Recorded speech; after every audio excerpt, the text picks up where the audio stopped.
On Texas News Primetime, a body was found in West Campus last Sunday. Drastic wildfires have spread across the Texas Panhandle. Back on the ballot, the Supreme Court ruling shaking up the 2024 presidential election for former President Donald Trump. President Joe Biden announced the United States military will begin airdrops into the Gaza Strip. And former Canadian Prime Minister Brian Mulroney died at 84. This is Texas News Primetime. News made for Longhorns.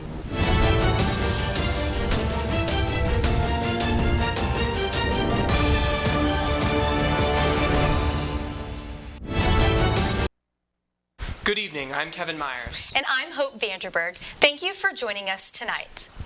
The much anticipated 2024 student government elections at UT have finally come to a close.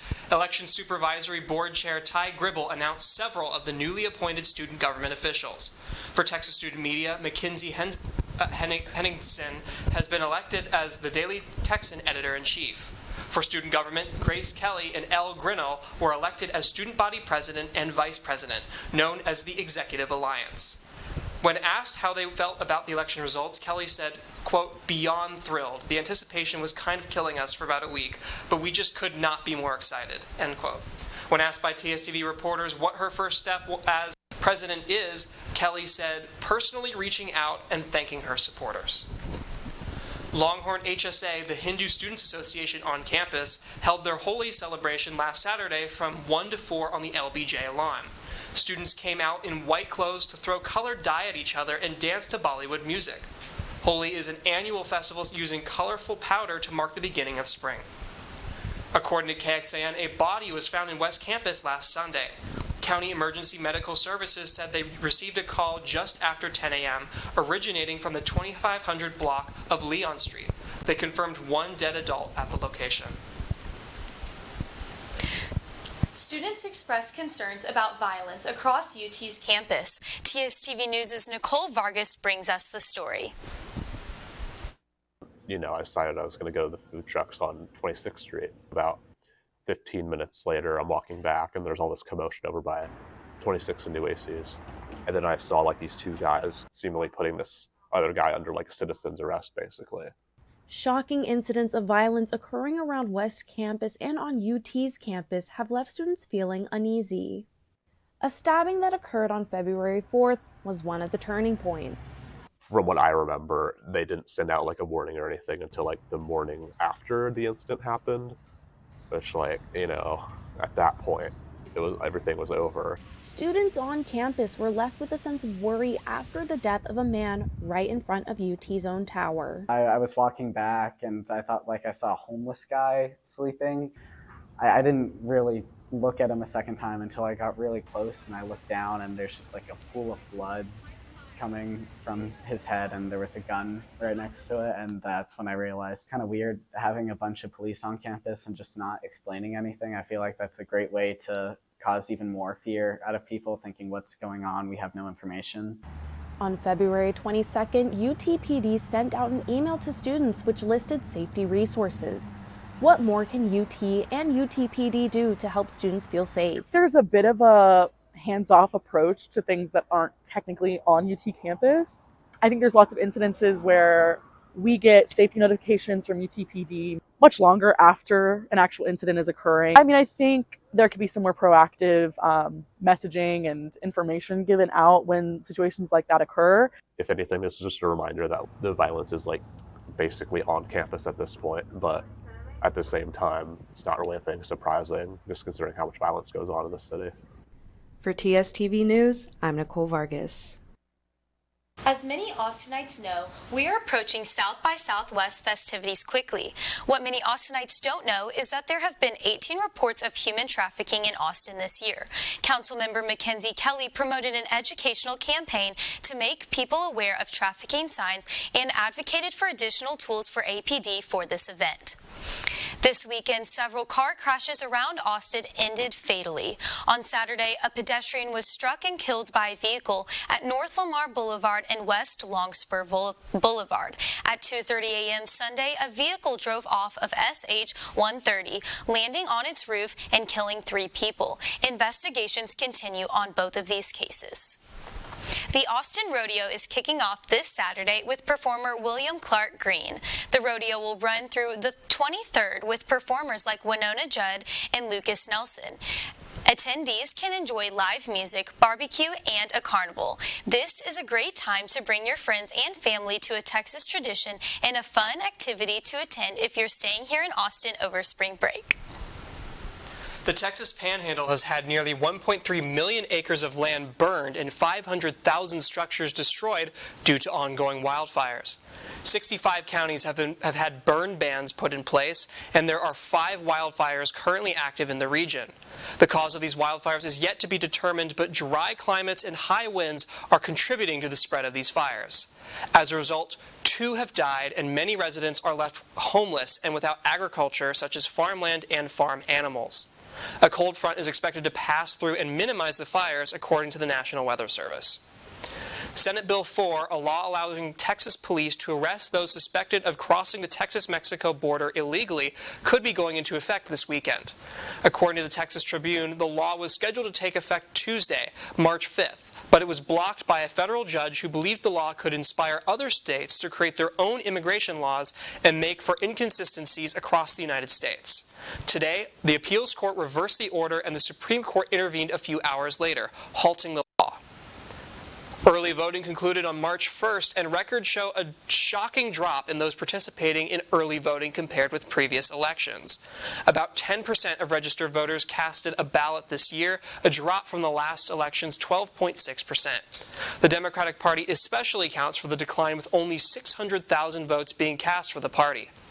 Election Day is March 5th, and voters can still get to the polls on that day to cast their ballots.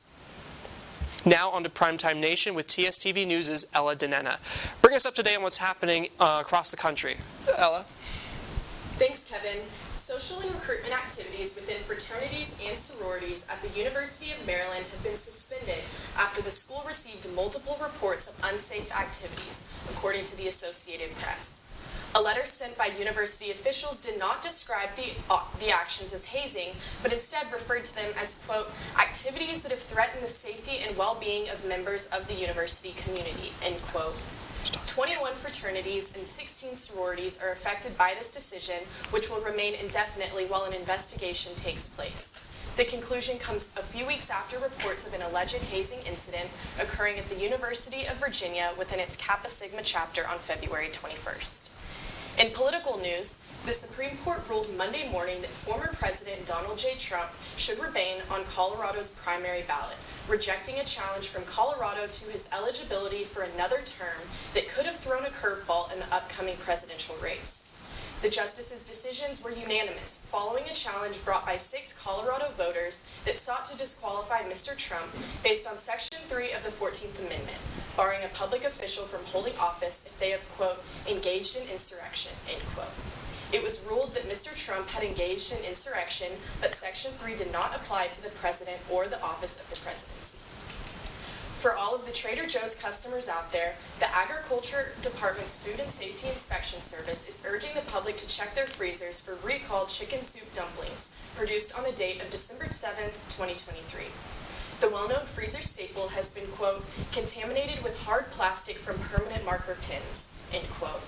Specific lock codes can be viewed online, and customers are urged to throw the products in the trash or return them to their nearest Trader Joe's to receive a full refund. Well, thank you for that, Ella. It's shocking, the contamination of the Trader Joe's products with the parts of permanent markers. Coming to join us next for World News is going to be Ethan Housewright. Welcome to the show, Ethan. What's going on in the world? Yeah, guys, so President Joe Biden recently announced on Friday that the United States military will begin airdrops in the Gaza Strip.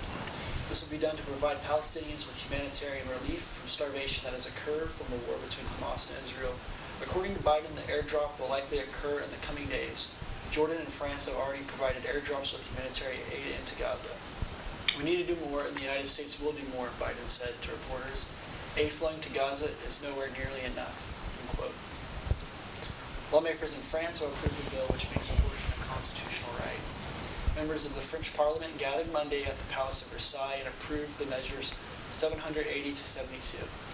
I made a commitment to make women's freedom to have an abortion irreversible. by inscribing it in the Constitution, Macron, leader of France, said. A recent poll in France shows that 90% of respondents support reproductive rights. No major political party in the French Parliament opposes the moral basis of abortion. However, some right-leaning political figures have opposed this bill because they find it unnecessary. It serves no purpose because no political movement is questioning abortion, said far-right leader Marine Le Pen, who represents the National Rally Party in Parliament. Abortion has long been legalized, but many lawmakers believe this measure was necessary to prevent the right to abortion from being taken away in the future. Former Canadian Prime Minister Brian Mulroney dies at age 84. Canada's 18th Prime Minister died peacefully surrounded by family, according to Mulroney's daughter in an X post on Thursday. Mulroney served for nearly a decade after being elected as Canada's 18th Prime Minister in 1984. Mulroney led Canada's Progressive Conservative Party from 1983 to 1993 and advocated for U.S.-Canadian relations. Mulroney was known for his friendship with President Ronald Reagan and George H.W. Bush. According to a family spokesperson, Mulroney died while in Palm Beach, Florida, while he was being treated at a hospital due to a recent fall. Thank you for coming on, Ethan. When we come back, the Moody College of Communication is hosting a self-care event. PrimeTime will be right back. Welcome back to Primetime. The ATX Tennis Open took place in Austin in the past 2 weeks. TSTV News' Lauren Peck brings us insight on college night where UT alumni Peyton Stearns played on center court. We're here at the ATX Open, Austin's only professional tour-level tennis tournament and the city's largest women's professional sporting event as part of the Hologic WTA Tour. Today is college night at the Open, where attendees are dressed in their school colors as Longhorn great Peyton Stearns headlines her singles match on center court. This year marks the second annual ATX Open played on the outdoor hard courts at the Westwood Country Club, held from February 24th to March 3rd. The tournament features a singles draw of 32 players and a doubles draw of 16 teams, with top-ranking players including Victoria Azarenka, Danielle Collins, Sloane Stevens, and UT alumni Peyton Stearns. 22-year-old Stearns, with a current WTA ranking of world number 61, became the first Texas player to win the NCAA Division Women's Singles National Championship in spring 2022. On Tuesday, she took on Slovakian Anna Karolina Schmidlova as she fought for a spot in the round of 16.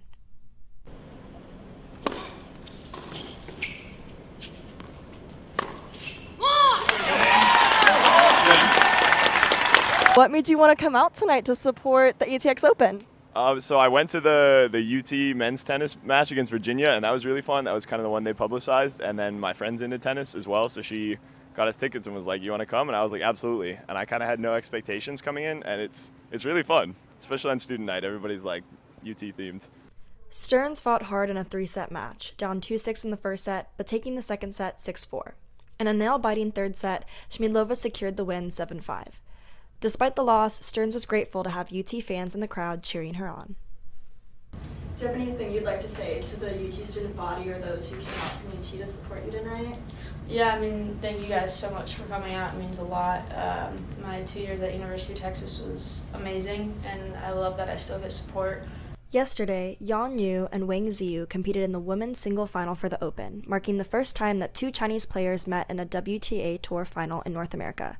25-year-old Yan Yu emerged victorious with a score of 6-4, 7-6, tiebreaker 7-4, securing her first career WTA title. To keep up with the ATX Open on social media, follow them on Twitter and Instagram at ATX Open. With Texas Student Television, I'm Lauren Peck. Coming up next is Hope Vanderberg with more What's Going On in Austin. Yes, so W.C. Clark, also known as the godfather of Austin blues, passed away this weekend. The 84-year-old legend has been playing gigs since he was 16 years old. He was an Austin Music Hall of Fame inductee and a mentor to other artists. The music historian had recently been diagnosed with cancer, but the cause of death remains unknown. As we're heading into the middle of the semester, students begin to feel a little tired. The Moody College will be hosting a self-care event at the DMC lawn this Wednesday to give students a chance to relax and connect. Free snacks, Tiny Tails Petting Zoo, and Jim's Water Ice will be available for students. The event will take place from 10:30 a.m. to 1 p.m. Need something fun to do around Austin? The touring Broadway show Wicked will be visiting Austin from March 13th to the 31st. Tickets are now on sale to see the production at Bass Concert Hall. Wicked just celebrated their 20 years on Broadway and has received multiple Tony nominations and awards in the past. You will not want to miss this touring production. When we come back, updates on UT basketball, baseball, and softball for Press Box on Primetime. We'll be right back. Welcome back. Campbell Choate from TSTV Sports joins us now with the latest. How are you doing tonight? I'm good. I'm excited to talk some sports tonight. Yeah. While you were busy building your prediction bracket, Texas was busy winning. Selection Day is the 17th, and both teams want to stack their records as much as possible before then. How did Texas basketball do, and what's in store for them next? Yeah, it's officially the first show of March, which means it's college basketball's favorite month. The Big 12 tournament starts on March 7th for the women's team and the 12th for the men, and then we go right into NCAA play. Saturday was a busy day at the Moody Center with Texas men's basketball starting at 1 and the women following at 7. Kendall Weaver is quickly becoming a fan favorite for his hustle and highlights. Weaver went on an 11-point run by himself midway through the second half, just after OSU tied the game. The Longhorns continue to put up points while OSU did not, and finished with their first consecutive win since they played Oklahoma in late January. Texas won 81-65. Shaylee Gonzalez and Hadijah Fai had a lot to celebrate with their senior night, the 10K for 10K game, and a win falling all on the same day. Gonzalez played her 155th game, and although Saturday was supposed to highlight the seniors, one freshman continues to have all eyes on her. Madison Booker led with 20 points, and this marked her 20th straight game of scoring in double figures. The Longhorns won 71-46. Conference play is over for the women's team, and even though they didn't have the Big 12 conference title, they can still win the Big 12 tournament. The men's team faces Baylor and Oklahoma this week to end their final run in the Big 12. And right now in Waco, the men's team is up 55-44. Awesome. Well, best of luck to both of those teams for March Madness coming up. Although we are all excited for March Madness, baseball and softball are ready for their moment to shine once everything's over. Softball is now the #1 team in the nation and is running through teams. But Texas baseball is having a different preseason after their showing at the Astros Foundation College Classic. What all went down this weekend and going into tonight? Yeah, what was supposed to be a weekend showcasing Texas baseball's strength turned into a showcase of Texas pitfalls. The Longhorns got swept at Minute Maid Park, losing to the reigning national champions LSU, Texas State, and #9 Vanderbilt. Enough about losing, though, because Texas desperately needs to turn the tide. The Longhorns face Texas A&M in their rivalry game on Tuesday at the Dish. Texas has beat A&M 102 times since this iconic rivalry started, and here's to hoping it'll soon be 103 times. Texas softball just finished hosting the Longhorn Invitational and has outscored their opponents 47-3. 3 out of their 5 games have ended in a run rule, but Texas needs to continue to establish its confidence for a long season, as they might be the only one to take on the 3-time consecutive world-winning Oklahoma. Speaking of OU, Louisiana broke their 71-game win streak with a 7-5 win in extra innings on Sunday. Now keep in mind that a week before that, Texas beat Louisiana 5-4. The Longhorns just finished their game against Penn State, winning 7-1. Texas plays UTA on Wednesday, so be sure to support a possible World Series champion team. That's super exciting. Well, thank you for catching us up on the world of UT sports. Coming up, the causes behind post-concert depression. We'll be right back. Welcome back to Texas News Primetime. Joining us now for entertainment is Paisley Porter. Welcome back to the show, Paisley. It's great to be back. Let's jump right into it. According to a Healthline article, post-concert depression, or PCD, is not a medical diagnosis, but the feelings you have after a concert or a live music festival are extremely real. One of the primary causes of PCD is the fact that after the concert, people must return to their normal lives and duties. Talking about the concert can help with PCD by allowing you to relive the experience. Yeah, so have you ever experienced this feeling of post-concert depression before? Mildly, especially after going to the Eras tour. That was the best concert I've ever experienced. And I think a little after ACL. ACL is just such a great time to be alive, and it's so much fun. I think I was definitely reminiscing in it for the past month after it finished. Yeah, for sure. Awesome. Well, thank you so much for joining us, Paisley. That's it for your Monday briefing. I'm Kevin Myers. And I'm Hope Vanderberg. From all of us at TSTV News, thank you for watching. Now go out and change your world.